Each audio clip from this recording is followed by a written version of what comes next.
여러분 한 10여 년 됐는데 아덴만 여명 작전 사진 보셨을 거예요. 동영상도 보셨을 거예요.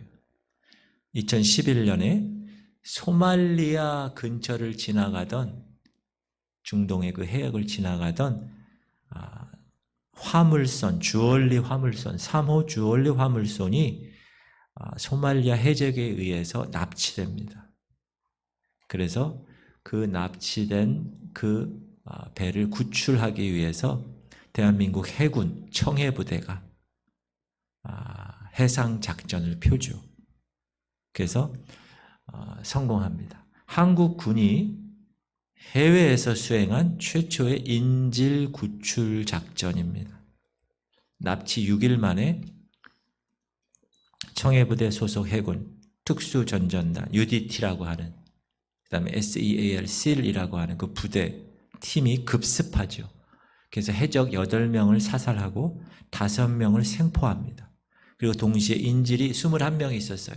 한국인 8명을 포함한 21명의 인질 전원을 구출하여 작전에 성공합니다. 말 그대로 아덴만 여명 작전입니다. 새벽에 했거든요. Operation Dawn of Gulf on Aden. 그러니까 이 작전이 정말 자랑스럽게 동영상으로도 중계가 됐었어요. 그거 보면서 참 멋있더라고요. 안디옥 교회가 파송한 선교사가 누구누구라고요? 이름이? 시작. 바울과 바나바.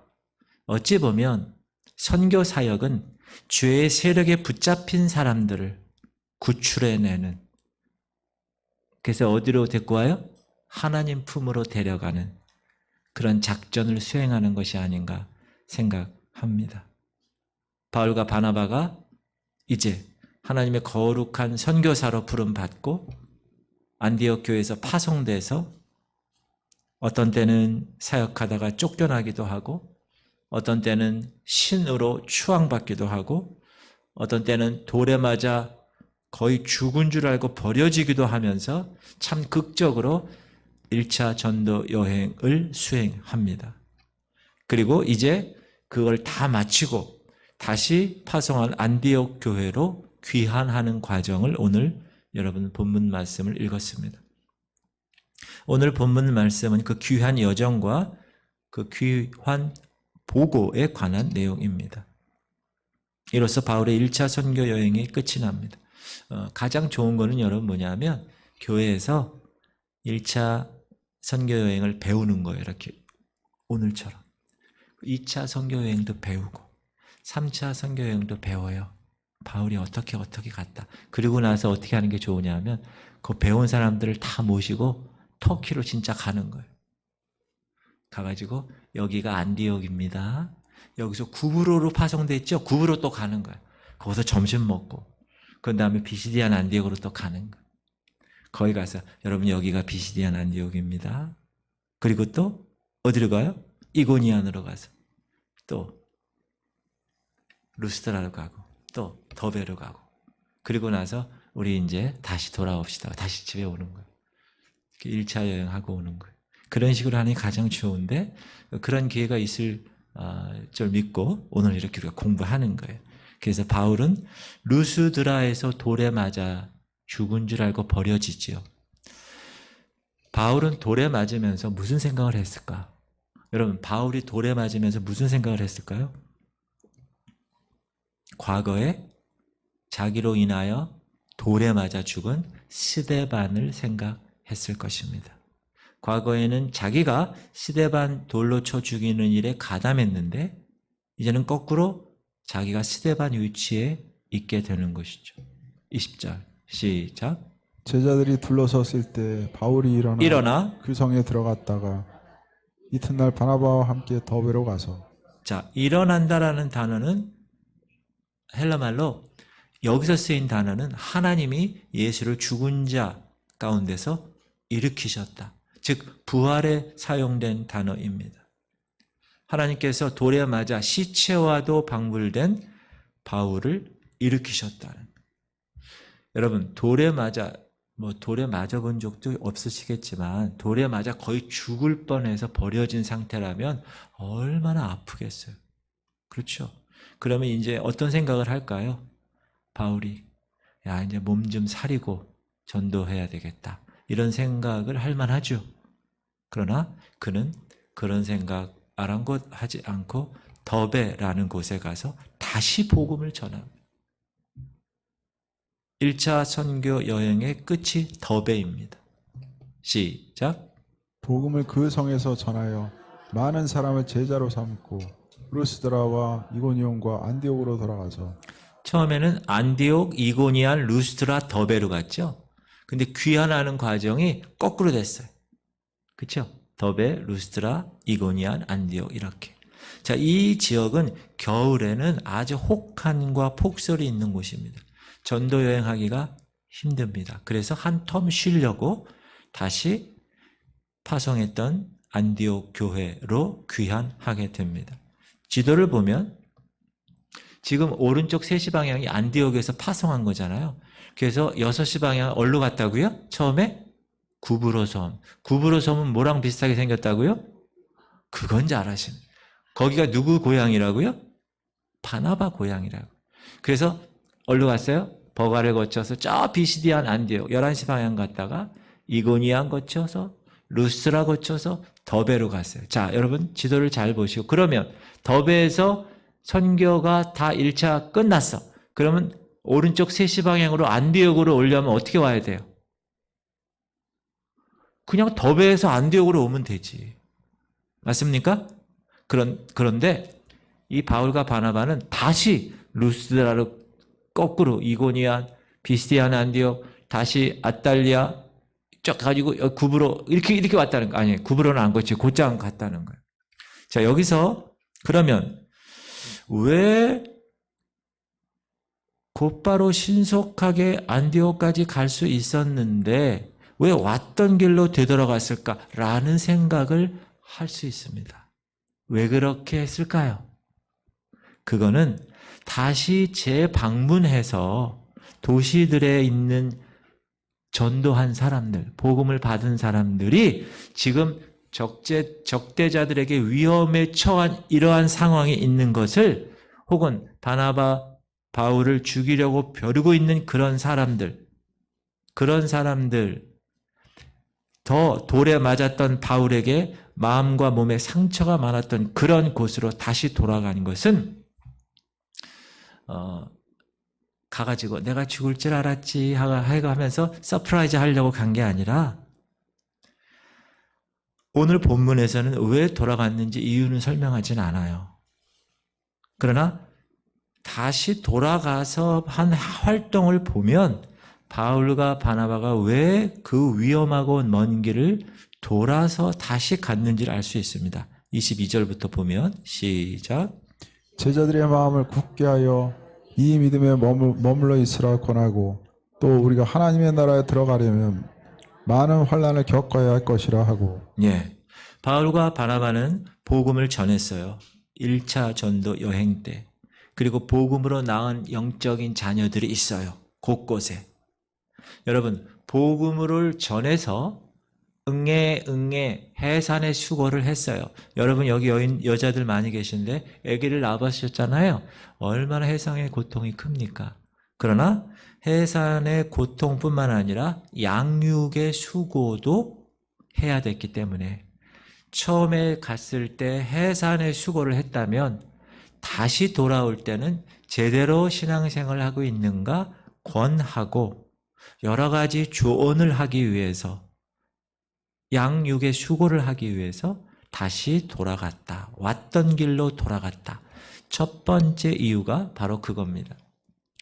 신앙의 뿌리를 처음에 내렸는데 굳건해지도록 하기 위해서 복음의 진리를 가르쳤는데 좀 더 구체화하고 좀 더 믿음 가운데서 굳건하게 하기 위해서 그래서 왔던 길로 시간이 걸려도 다시 간 것입니다.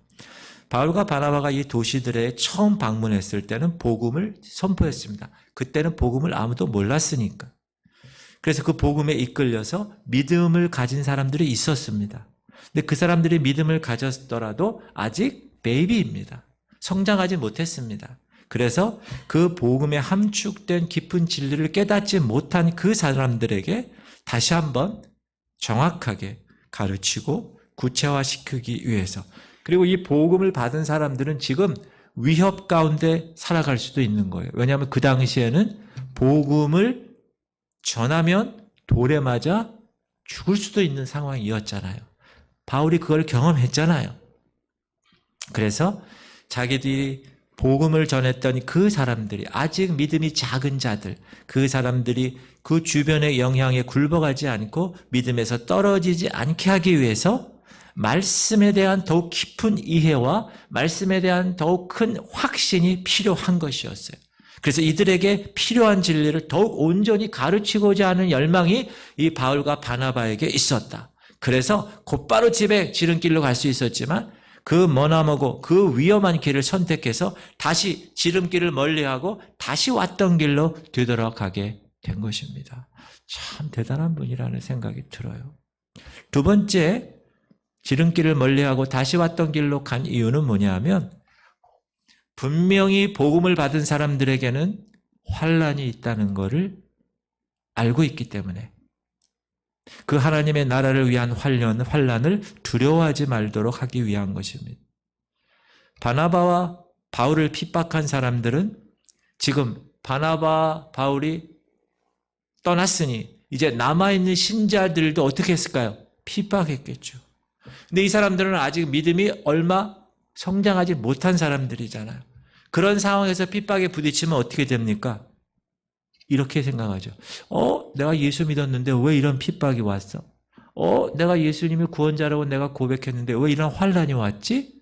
이렇게 의문이 생길 수 있으니 사도 바울이 그래서 이렇게 이야기합니다. 시작. 우리가 하나님 나라에 들어가려면 많은 환난을 겪어야 할 것이라 하고. 사랑하는 성도님들, 이 말 꼭 기억하시기 바랍니다. 하나님의 나라는 예수 그리스도의 십자가 고난을 통해서 세워진 것이 하나님의 나라입니다. 그리고 아직 완성되지 않았습니다. 그 완성은 주님 오시는 날 완성됩니다. 그리고 그 하나님의 나라는 역시 예수 그리스도의 고난과 똑같은 고난을 통해서 그 나라가 확장된다는 것을 이야기하고 있습니다. 바울은 지금 돌에 맞은 흔적, 몸에 돌에 맞은 흔적이 있을까요? 없을까요? 있어요. 여러분, 제가 어렸을 때 여기 흔적이 하나 있는데 여기 손가락 여기 이 흔적이 뭔지 아세요? 모르시죠? 옛날에 선풍기가 있어요. 선풍기. 근데 옛날에 선풍기는 아주 무식하게 잘 돌아갔어요. 근데 뒤에 이렇게 뚫려 있어. 앞에만 이렇게 해놨어요. 근데 제가 어렸을 때 모르고 뭐 얘기하다가 선풍기 막 이렇게 하다가 그 뒤로 이 손가락이 슉 들어갔어요. 어떻게 됐을까요? 선풍기 바람 개비가 딱 멈춘 거야. 이 손이 뚝 들어가. 피가 줄줄줄줄줄줄. 아직까지 흉터가 있어. 바울이 돌에 맞아 거의 죽을 뻔한 상태가 되었습니다. 시간이 지나서 아물었겠죠. 그러면 거기에 뭐가 있을까요? 흔적이 있죠. 무슨 흔적? 돌에 맞은 흔적. 여러분 얼굴에 몸에 흔적이 있잖아요. 그렇죠? 옛날에 막 싸우다가 아니면 핥히다가 이런 거 있죠. 그런 흔적이 있다. 그런데 바울은 갈라디아서에서 이렇게 얘기합니다. 이후로는 시작. 이후로는 누구든지 나를 괴롭게 하지 말라. 내가 내 몸에 예수의 흔적을 지니고 있노라. 이야, 예수의 흔적이라고 그러는 거예요. 보통은 뭐라고 그럴까요? 돌에 맞은 흔적이라고 그러겠죠. 그렇죠? 이거 보고 뭐라고 그래요? 제가 선풍기에 낀 흔적이라고 그러잖아요. 마찬가지로 자기가 돌에 맞아서 죽을 뻔했으면 뭐라고 그러죠? 내 몸에 돌에 맞은 흔적이 있느니라. 근데 바울은 그렇게 해서 얘기하지 않았어요. 무슨 흔적? 예수의 흔적. The mark of Jesus. 예수님 때문에 돌에 맞은 흔적이라는. 바울은 하나님의 나라를 위해서 자신도 고난받았다는 것을 보여주는 거예요. 그러므로 너희 믿음이 연약한 자들아, 내가 다시 온 것은 너희들 하나님 나라에 참여하는 자들은 분명히 환란이 있다. 근데 그 환란이 이상한 게 아니야. 정상적인 거야. 라는 걸 가르쳐 주고 싶은 거야. 그래서 바울이 지름길로 안 가고 다시 돌아가서 그 사람들을 만난 거야. 얘들아, 분명히 하나님 나라에 들어가려면 많은 환란을 겪어야 하는 거야. 그게 정상적. 사랑하는 성도님, 여러분도 동일합니다. 목사인 저도 동일한 거예요. 우리가 하나님의 나라를 위해서 이 교회가 존재하는 거예요. 맞습니까? 여러분이 하나님 나라를 위해서 존재하죠? 그러면 여러분에게 뭐가 있을까요? 핍박이 있을 거예요. 흔적이 있을 거예요. 여러 상처, 여러 관계에 잘못된 것들, 재정에 관한 것들, 인간관계에 관한 것들, 병에 들은 것들, 이런 시험과 환란이 있을 것이라고요. 그럴 때 여러분은 그것을 극복하면서 뭐라고 그래야 돼요? 내 몸에 예수의 흔적을 지녔노라. 할렐루야. 그런 고백이 여러분 입에서 나오기를 주의 이름으로 축원합니다. 그래서 지름길을 그만두고 다시 돌아간 거예요. 세 번째 이유는 처음에 복음 전한 그곳에 교회 지도자를 세우고 거기에 조직을 세워서 좀 더 교회가 탄력을 받을 수 있게 부흥하게 하기 위해서 23절 시작. 각 교회에서 장로들을 택하여 금식 기도하며 그들이 믿는 주께 그들을 위탁하고.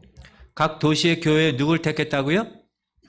신약 성경에서 여러분 장로라고 나오는 거는 목사라는 얘기예요. 각 교회에 지도자를 세웠다는 거예요. 왜? 지도자가 중요합니다. 얼마나 중요한지 몰라.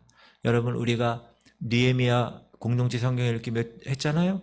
요즘 에스더 하잖아요. 모르드게. 여러분, 지도자가 너무나 중요합니다. 스룹바벨 중요하고 예수와 중요하고 느헤미야 중요하고 얼마나 중요한 그 지도자가 요시야 왕, 이런 지도자 한 사람이 하나님의 뜻에 따라서 정확하게 섰을 때 그 밑에 있는 모든 공동체는 다 변화되기 때문에 그렇습니다.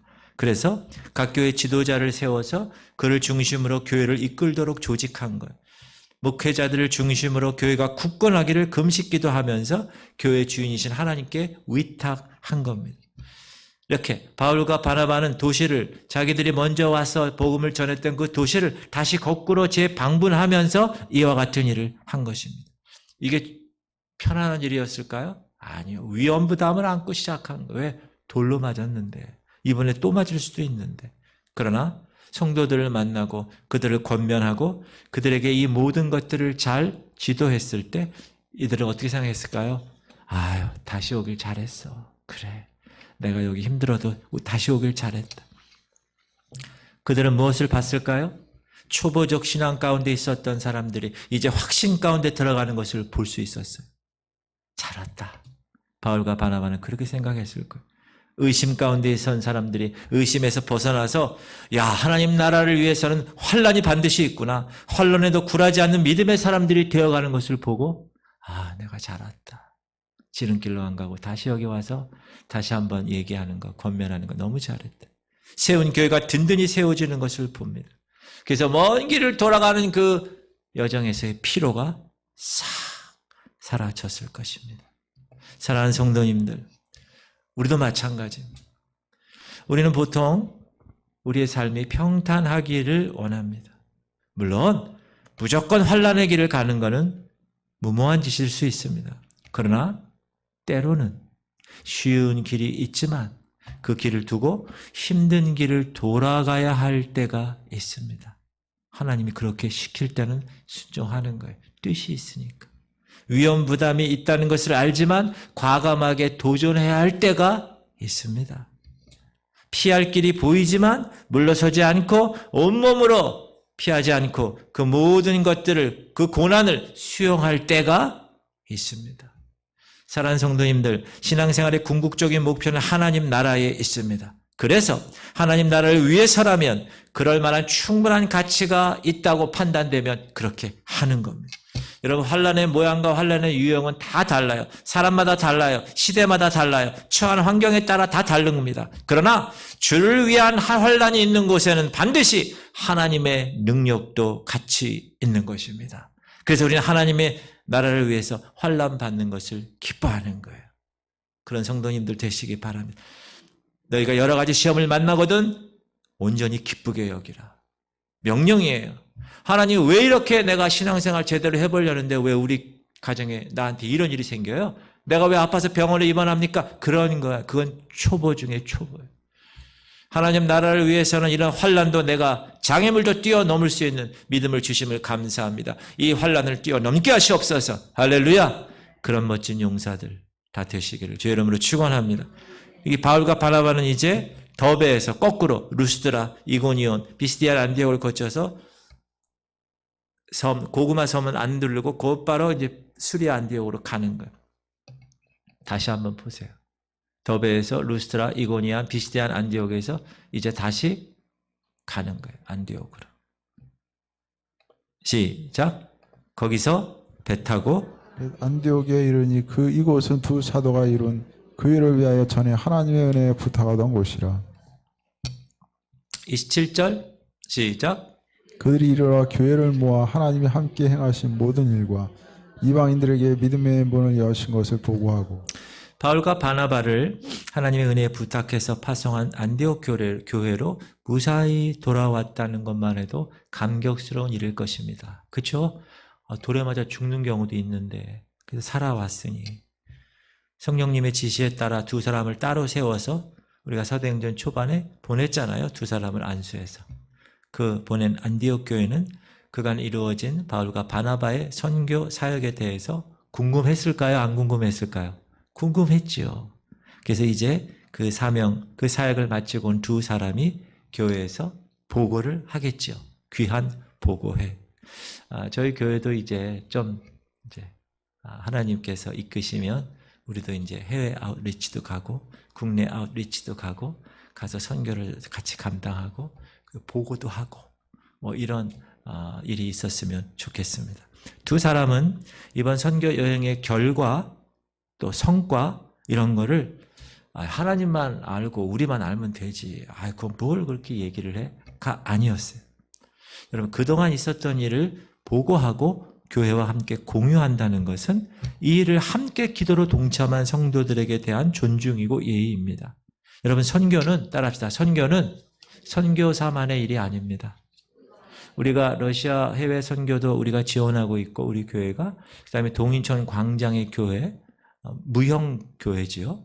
거기 그냥 노숙자들을 위해서 우리가 지원하고 있는데 그 사람들, 그 선교사들, 그 해당 목회자만 두고 달랑 우리는 선교비만 지출하는 게 아니에요. 우리는 뭐 합니까? 기도하는 거예요. 여러분 기도하시길 바랍니다.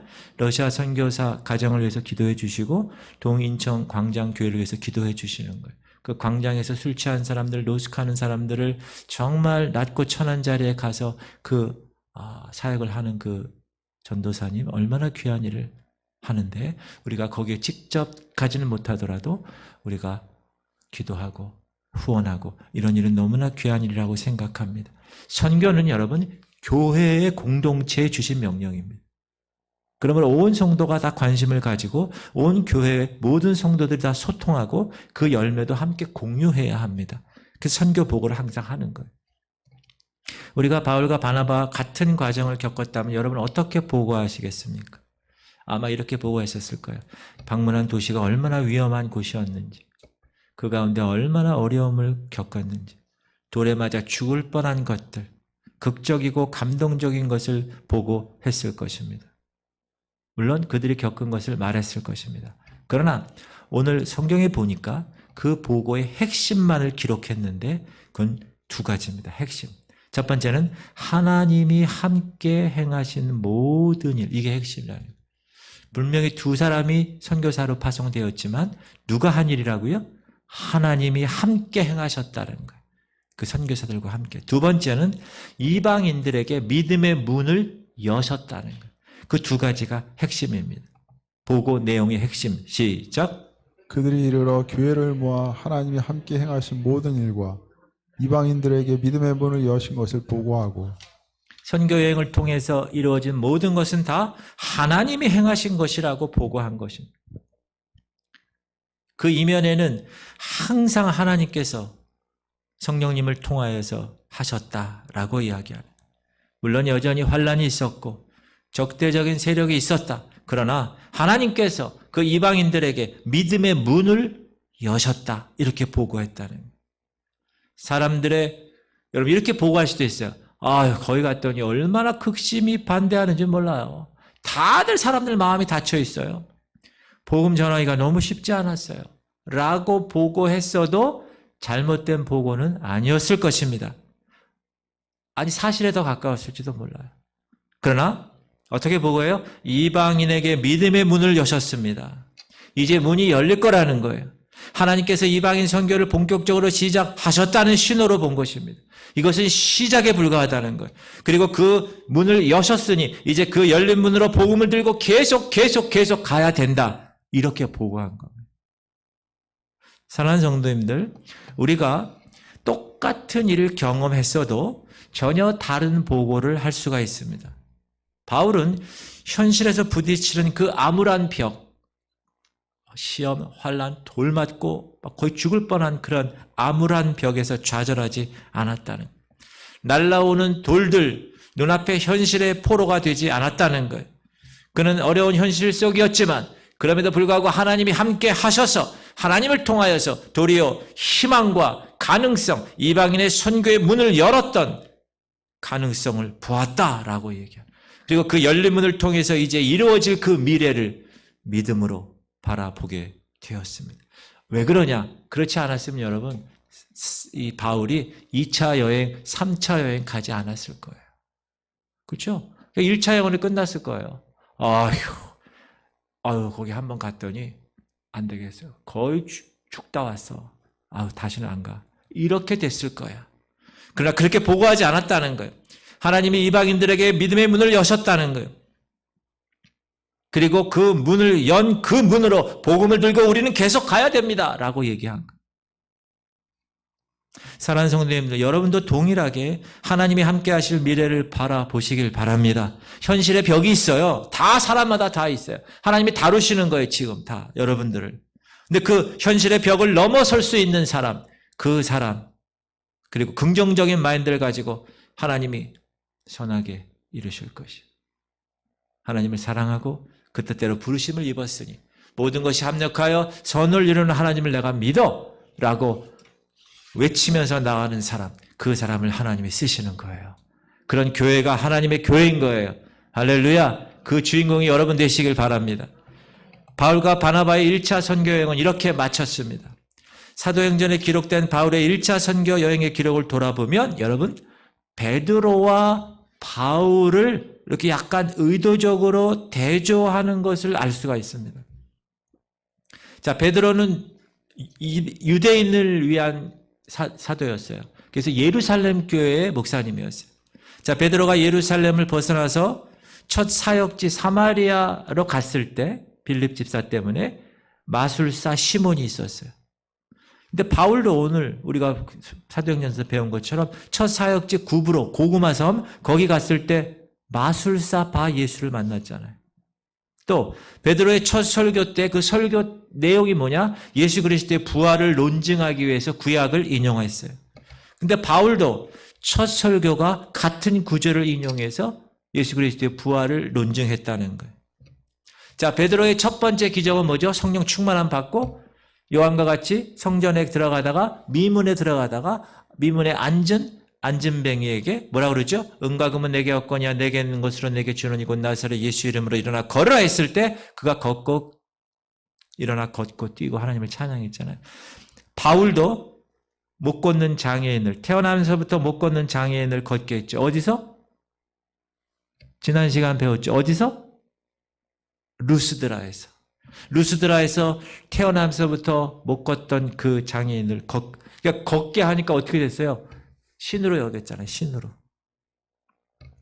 그렇다면 성령의 감동으로 쓰여진 이 사도행전이 왜 베드로와 바울을 이렇게 비교해서 유사점을 강조해서 기록했을까? 의도가 있다는 것. 사도행전은 누가 기록했어요? 누가가 의도적으로 기록한 거예요. 무엇을 의도적으로 기록했는가? 자, 그것은 하나님께서 유대인의 사도로 누구를 세웠다고요?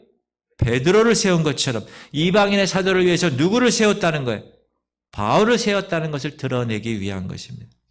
왜냐하면 바울에게 있어서는 아직 그때까지도 항상 교회를 핍박하는 자로 사람들 생각이 있는 거예요. 꼬리표가 달려 있었던 거예요.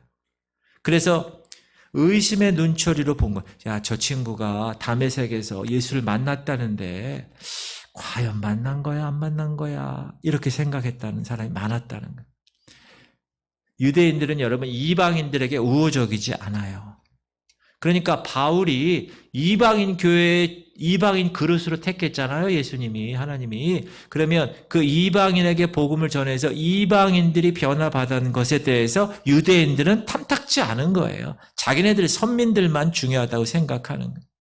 그래서 성경은 성령님을 통하여서 누가에게 이렇게 기록한 겁니다. 베드로를 통해서 행하신 그 사역을 그대로 바울도 행하고 있다. 그러므로 뭐죠? 색안경 끼고 보지 마. 유대인에게 복음을 전한 것이나 이방인에게 복음을 전한 것이나 똑같다. 하나님이 세우신 교회야. 하나님이 세우신 동일한 형제고, 하나님이 세우신 동일한 선교사고, 하나님이 세우신 동일한 동역자고, 동일한 하나님 나라의 상속자라는 것을 정확하게 이야기하고 싶어서 의도적으로 그렇게 쓴 거라는 거예요.